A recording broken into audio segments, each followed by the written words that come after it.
mille Angela. Saluto l'assessore alle politiche sociali del Comune di Cagliari, Susanna Ru, che è appena arrivata. Le chiederemo poi di darci per cortesia un saluto, se può attendere può rimanere. Dico, c'è un po' di disagio, adesso cercheremo di aprire la porta e di allargare la sala, perché purtroppo la gente non va bene che rimanga in piedi se vogliamo fare un lavoro ben fatto. Spero che riusciamo ad aprire. Allora do la parola a Vittorio Pelligra, che è a me viene da dire il nostro economista, ma non è di nostra proprietà, è di proprietà dell'Università di Cagliari, neanche quello, non so della moglie, non so come funziona di più della moglie. Quindi Vittorio Pelligra, che è un economista, è particolarmente esperto di temi che riguardano il sociale, mi viene da dire questo, proprio da un punto di vista economico. La voglio fare breve, Vittorio, dandoti la parola. La questione è questa, e la domanda di fondo per noi è questa: le politiche sociali possono essere veramente politiche di sviluppo per la comunità? È solo un'affermazione retorica in un momento di crisi, o ci sono altri elementi che ci possono dare un quadro in questa situazione? Anche questo va bene.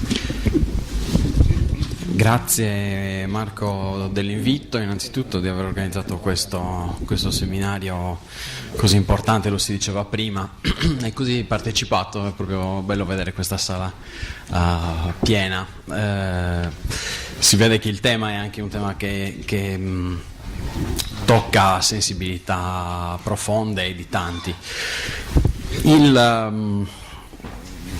Quando Marco mi ha proposto di sviluppare questo aspetto dell'economia dello Stato sociale visto come un motore dello sviluppo e non un buco nero che assorbe risorse pubbliche che potrebbero essere utilizzate più produttivamente, in realtà, pensando a come affrontarlo, mi è venuto in mente, ho ripensato a questo fatto: non possiamo capire la direzione verso la quale stiamo andando anche in questo periodo di riforme, di cambiamenti, se non capiamo in qualche modo qual è la struttura concettuale profonda che ha dato vita, no? E che giustifica e che legittima anche lo Stato sociale così come lo conosciamo nei paesi diciamo, occidentali in generale. E per capire questo bisogna fare un passo indietro, andare un po' ai fondamenti del nostro vivere comune, del nostro vivere insieme. Perché? Perché, come dice Ortega y Gasset, che è un filosofo di cui adesso vi citerò una brevissima tratto, noi viviamo dentro una filosofia. Se posso ve lo leggo. Lui dice così: la verità, per essere precisi, è che il suolo su cui l'uomo sta non è la terra né nessun altro elemento, ma una filosofia. Cioè noi stiamo in una filosofia, dice. L'uomo vive a partire da e in una filosofia. E questa filosofia può essere erudita, popolare, propria, altrui, vecchia o nuova, geniale o stupida, ma in ogni caso il nostro essere affonda sempre saldamente le sue radici viventi in una filosofia. E poi continua e dice che non sempre ne siamo consapevoli, anzi nella stragrande maggioranza dei casi non ne siamo consapevoli, e questa filosofia ci sembra la verità. No? Quindi la nostra visione della vita si riduce molto spesso ad una visione parziale, perché è totalmente impregnata e fondata su una visione che è parziale. Allora, capire qual è la nostra visione, qual è la visione filosofica profonda che ha dato vita allo Stato, così come allo Stato e allo Stato sociale così come lo conosciamo, è importante per capire che le cose stanno così, ma non necessariamente devono stare così, possono anche essere diverse. E in un periodo di riforme la potenzialità del cambiamento, capite che assume una valenza fondamentale. E qual è questa filosofia della quale siamo totalmente imbevuti e nella quale ritroviamo le nostre radici? È la filosofia del contratto sociale, essenzialmente. La filosofia contrattualistica, che nella migliore dei casi prende la forma del contrattualismo moderno, liberale, particolare, impersonato da John Rawls. no? Il filosofo americano del secolo scorso. E cosa dice Rawls? Dice che noi dobbiamo trovare attraverso questo contratto un sistema di accordo attraverso il quale scegliamo delle regole, delle norme, delle leggi, una Costituzione che ci dice come spartire i benefici della cooperazione. Viviamo insieme, la nostra vita associata, la nostra vita comune produce dei benefici, come ci dividiamo questi benefici? Rawls ragiona a lungo su questo tema e tira fuori appunto come esito di un processo di contrattazione due principi fondamentali, che sono il principio di libertà. Tutti dobbiamo essere liberi e avere accesso alle opportunità, al più ampio possibile insieme di opportunità, e il principio di differenza, cioè se in una società esistono delle differenze, queste differenze devono andare a vantaggio di chi ha meno. E sono, come dire, questa teoria, che è appunto la più importante, la più accettata, la più discussa del Novecento, è assolutamente soddisfacente da tanti punti di vista, è civilissima, ma se ci pensiamo bene, se la guardiamo in particolare con una prospettiva che è la prospettiva della vulnerabilità, iniziano a emergere alcuni problemi. Il problema principale è questo: chi firma, chi sottoscrive il contratto sociale?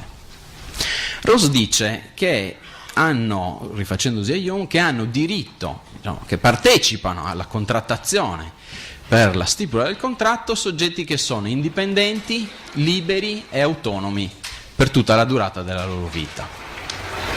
Perché questo?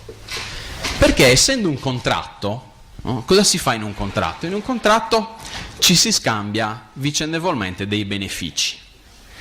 Io produco un beneficio per te, tu produci un beneficio per me, ci mettiamo d'accordo sulle regole che normano, che regolamentano questo scambio di benefici, siamo tutti più contenti, no? Per poter ottenere questo scambio di benefici, entrambe le parti devono essere in grado di dare qualcosa. Per questo io devo essere libero, devo essere indipendente, devo essere cooperativo per tutta la durata della mia vita.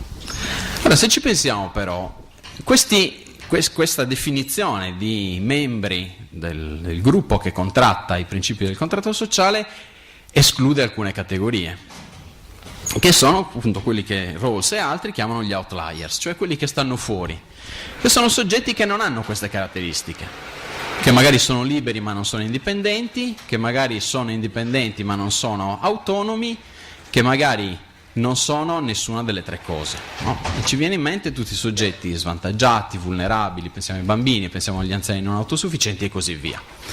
Come si risolve questo problema? Rawls dice, altri che l'hanno seguito dicono: va bene, allora coloro che sono liberi, indipendenti e autonomi selezionano le regole e le norme del contratto sociale e poi si prendono cura degli altri in un secondo momento. Quindi le regole fondamentali di primo livello sono scelte da un gruppo di cittadini che usano queste regole per derivarne delle altre attraverso le quali si prenderanno cura degli esclusi, no? Di coloro che non hanno partecipato fin da principio alla stipula del contratto sociale. Questo è fondamentale perché è fondamentale alla luce, per un motivo principale. Il motivo principale è questo, che il problema della giustizia, che era il problema della giustizia sociale citato da Marco, che era al centro della riflessione di Rawls, si trasforma in qualche modo per queste tipologie di soggetti, per queste categorie di soggetti, in un problema di benevolenza. Io posso godere di alcuni diritti in virtù della benevolenza di un altro gruppo di cittadini che li ha in qualche modo selezionati per me. Questo è il primo punto, il primo tassello del ragionamento. Il secondo punto che volevo proporre alla vostra attenzione è questo. Abbiamo parlato di diritti e c'è una riflessione banale che è stata fatta, che è stata, come dire, esplicitata molto bene da un amico di Gian Mario De Muro che è Cass Sunstein, che è un giurista di Chicago, che qualche tempo fa ha scritto un libro molto bello che si chiama Il costo dei diritti. E lui dice: i diritti sono costi, fa questa uguaglianza qua. E poi va avanti per 400 pagine spiegando quali sono le conseguenze, le implicazioni di questa semplice eguaglianza. Cosa vuol dire che i diritti sono costi?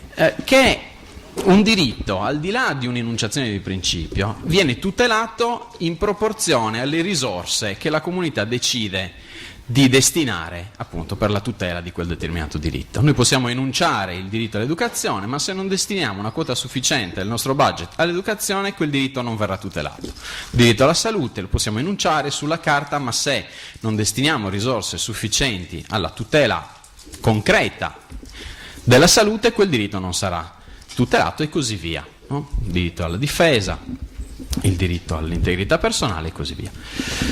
Da questa semplice, banale, direi, constatazione derivano due elementi fondamentali. Il primo è questo, che i diritti, in un mondo di scarsità, dove le risorse non sono infinite, i diritti sono in concorrenza tra di loro.